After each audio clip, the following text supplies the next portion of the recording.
মাঝি তুমি মাঝ গাঙে নাও বাইয়া যাও, আমার দিকে একবার ফিরা তাকাও, এই উথাল পাথাল প্রেমের ঘাটে নাও ভিড়াও, মাঝি তুমি মাঝ গাঙে নাও বাইয়া যাও। আমরাও যাচ্ছি। কবির প্রশিক্ষণ নেওয়াই আছে আগের বার। ও জানে কিভাবে জাল ধরে টেনে উপরে তুলে নিচে দিয়ে শুয়ে পড়ে পার হয়ে যেতে হয়। নির্বেশকে বলে দেওয়া হলো। অন্যান্য চলচ্ছবিতে যেগুলো দেখেন, কোর এরিয়া বলে যাকে অভিহিত করা হয়, আসলে সেগুলো সবই বেড়ার বাইরে। নীলি খুব ভয়ে ভয়ে আছে। কবি প্রস্তুত। ওই যে জাল ধরে তুলছে, এই যে কাকা পার হয়ে চলে এলো। আমরা ঢুকে পড়লাম গভীর অরণ্যে, গহীন অরণ্যে। এই যে বড় বড় দাঁড়াওয়ালা গাছ, এগুলো সব হচ্ছে গর্জন গাছ। সুন্দরবনে গর্জন, গেওয়া, গরান, সুন্দরী, পশুর, খোলসে, এই যে ছোট ছোট যে গাছগুলো জলের মধ্যে, লতা গাছ, এই ধরনের বিভিন্ন গাছে ভর্তি। সুন্দরী গাছই সব থেকে বেশি। এরা সবাই লবণ জল শোষণ করে বেঁচে থাকে। এই গাছগুলো সেই জন্য এগুলো ম্যানগ্রোভ অরণ্য, অর্থাৎ লবণ জল এরা সহ্য করতে টিকে থাকতে পারে। এবং জলে ডুবেও এরা যত জলে ডুবে যায় তত শিকড়টাকে উপর দিকে তুলে, অর্থাৎ সেইভাবে অভিযোজন করে। এখানে কিন্তু আমরা যত সহজে এটা বলছি, এটা কিন্তু সত্যিই ততটা সহজ নয়।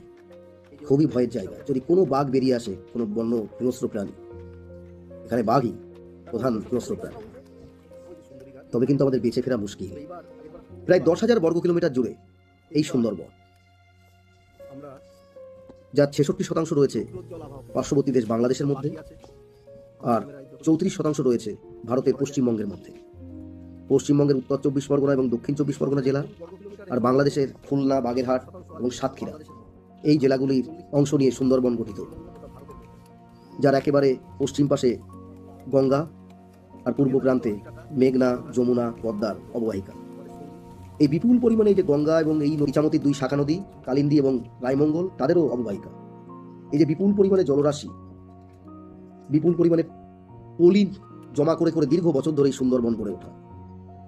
প্রায় 2,500 থেকে 3,000 দ্বীপ এর সমষ্টি এই সুন্দরবন। অসংখ্য এই ধরনের ছোট বড় নালা এবং খাড়ি দিয়ে বেষ্টিত। এখানকার প্রাণীরাও খুব কষ্ট করে অর্থাৎ বেঁচে থাকে। বাঘ এখানকার প্রধানতম পশু। এখানে আছে বিশ্বের সবথেকে হিংস্রতম রয়্যাল বেঙ্গল টাইগার।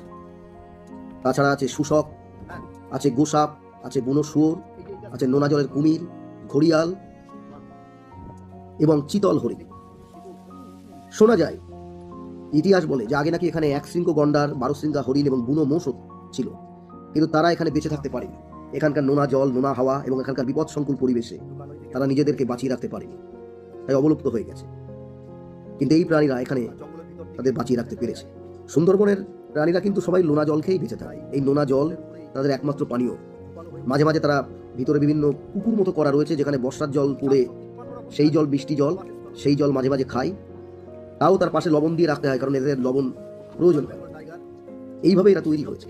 আমরা এই মুহূর্তে আছি খোলাখালী খাড়িতে, যা কুড়েখালী নদী আর রায়মঙ্গল নদীর মধ্যে সংযোগকারী সুন্দরবনের মধ্যে দিয়ে প্রবাহিত হয়েছে। 6ই ডিসেম্বর 1997 সালে ইউনেস্কো বিশ্ব ঐতিহ্যবাহী তালিকায় সুন্দরবনকে স্থান দিয়েছে।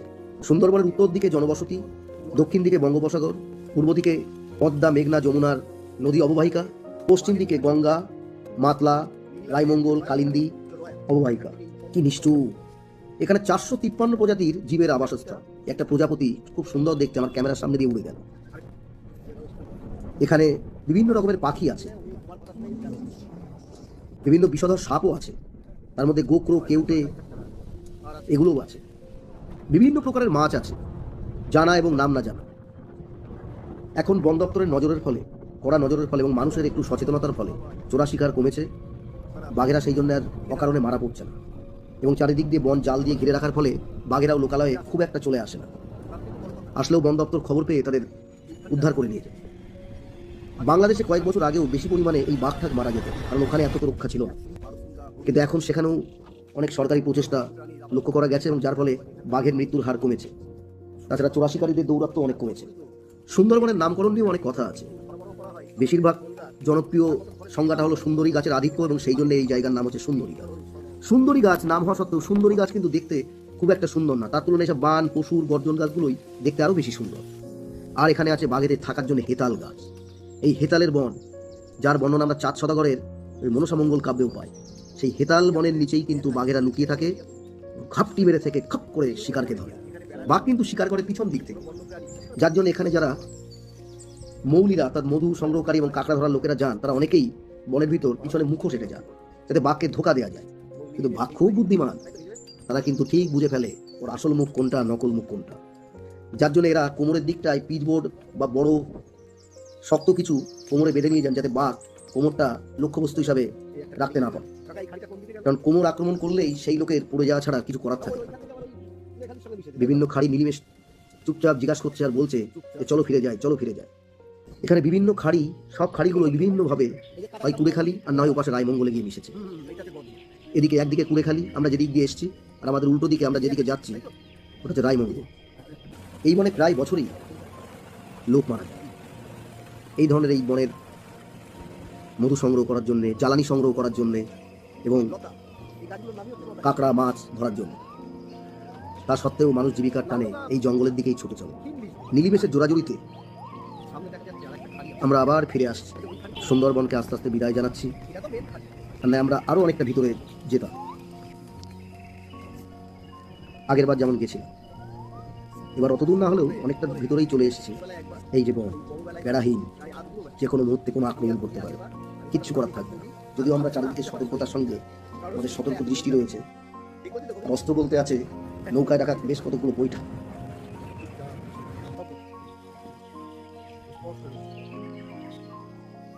আমরা আস্তে আস্তে এগিয়ে চলেছি আবার আমাদের ঠিকানায়।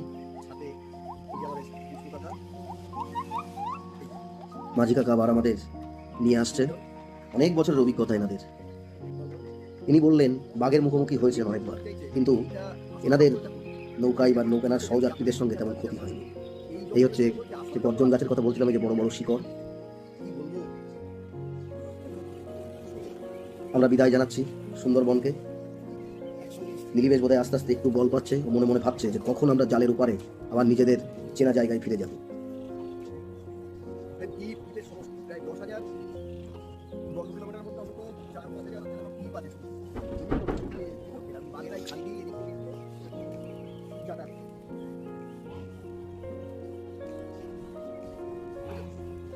বিদায় সুন্দরবন, ভালো থেকো, আবার আসবো,